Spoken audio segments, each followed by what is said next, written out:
মন বলে না না, পেট চোখ বলে আয় আয় আয়। এই পাল্লায় পড়ে শরীর গেছে বেড়ে। বাংলার মাটিতে প্রতি 5 মানব মানবীর 3 জনই এই সমস্যায় আক্রান্ত।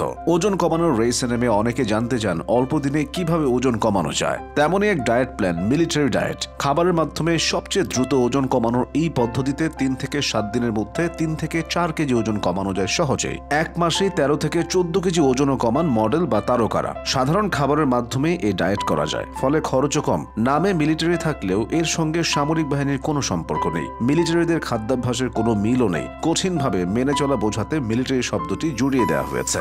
এটি একটি স্বল্পমেয়াদী লো ক্যালোরি ডায়েট চার্ট। সপ্তাহে 7 দিনের মধ্যে 3 দিন এই খাদ্যাভ্যাস মেনে চলতে হবে, বাকি 4 দিন স্বাভাবিক খাদ্যাভ্যাস মেনে ব্যালেন্স ডায়েট করতে বলা হয়। এই ডায়েটে ক্যালোরির মাত্রা থাকে দৈনিক 1100 থেকে 1400 গ্রাম। এই খাবার প্রাপ্তবয়স্কদের প্রয়োজনীয় ক্যালোরির চেয়ে অনেক কম। যুক্তরাষ্ট্রের ডায়েটারি গাইডলাইন অনুযায়ী 18 থেকে 60 বছর বয়সী প্রাপ্তবয়স্ক পুরুষদের প্রতিদিন 2200 থেকে 2400 কিলো ক্যালোরি, আর প্রাপ্তবয়স্ক নারীদের 1600 থেকে 1800 কিলো ক্যালোরি গ্রহণ করা উচিত। উচ্চ প্রোটিনযুক্ত এই খাদ্যাভ্যাসে ফ্যাট, কার্বোহাইড্রেট, ক্যালোরি এই তিনটির পরিমাণই কম থাকে। প্রথমেই না বলতে হবে স্ন্যাক্সকে, না বলতে হবে অতিরিক্ত চিনি, লবণ, তেল, মশলা আর কোমল পানীয়কে। 3 দিনের জন্য সকালের নাস্তা, দুপুর ও রাতের খাবারের জন্য থাকে সেট মেনু। এর বাইরে কোনো কিছু খাওয়া যাবে না। পরের 4 দিন খাবার কিছুটা বাড়লেও দিনে 1500 কিলো ক্যালোরির বেশি খেতে মানা। সারাদিন খুব বেশি করে পানি খেতে হয়। দিনে বার 2 চা কফি চলতে পারে। ব্রেকফাস্টে আঙ্গুর, পাউরুটি, পিনাট বাটার, চা, কফি, ডিম, কলা, চিজ, আপেল এগুলো খাওয়া যেতে পারে।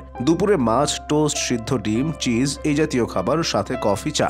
রাতে মাংস, বরবটি, কলা, আপেল, ব্রোকলি, গাজর, মাছ, আইসক্রিম ইত্যাদি খাওয়া যেতে পারে। মূলত উচ্চ প্রোটিন জাতীয় এই খাদ্যাভ্যাসে পেশি শক্তিশালী হয়। বিপাক হাড়ের সঙ্গে সরাসরি যুক্ত থাকে পেশির তন্ত্রগুলো। পেট ভর্তি থাকে অনেকক্ষণ, পাওয়া যায় শারীরিক শক্তি। ডায়েট শুরু করার আগে অবশ্যই একজন পুষ্টিবিদের সঙ্গে কথা বলে নিতে হবে। একই সঙ্গে মেনে চলতে হবে সেই পুষ্টিবিদের পরামর্শ মাফিক দেওয়া তালিকা। এই ডায়েট পদ্ধতিতে হঠাৎ কম ক্যালোরিতে চলে যাওয়ায় ঝুঁকি রয়েছে। হুটহাট খাবার কমিয়ে দিলে শরীর বিগড়ে যেতে পারে। দেখা দিতে পারে নানান জটিলতা, পুষ্টির ঘাটতিও। মাংসপেশির ক্ষয়, পিত্তথলিতে পাথরের মতো সমস্যা দেখা দিতে পারে। আবার খাবারে চলে আসতে পারে অরুচি। দ্রুত কমে বলে ডায়েট ছেড়ে দিলে আবার তা বেড়ে যেতে পারে দ্রুত। তাই কখন শুরু করবেন, কি কি খাবেন এই তালিকাটা নিয়ে যান একজন পুষ্টিবিদের কাছে। তিনি বানিয়ে দেবেন খাবারের চার্ট। সেটি শরীরে কোনো সমস্যা তৈরি করলে খাবার পাল্টেও দেবেন তিনি। আরো কিছু বিষয় মাথায় রাখতে হবে। কোনোভাবেই 3 দিনের বেশি এক নাগারে এই ডায়েটে থাকা যাবে না। প্রতি সপ্তাহে 4 দিন বিরতি দিয়ে এভাবে খেলে বাড়তি মেদ ঝরে ফুরফুরে হয়ে যাবে শরীর। তার মানে এও নয় যে বিরতির সময় যা খুশি খাবেন।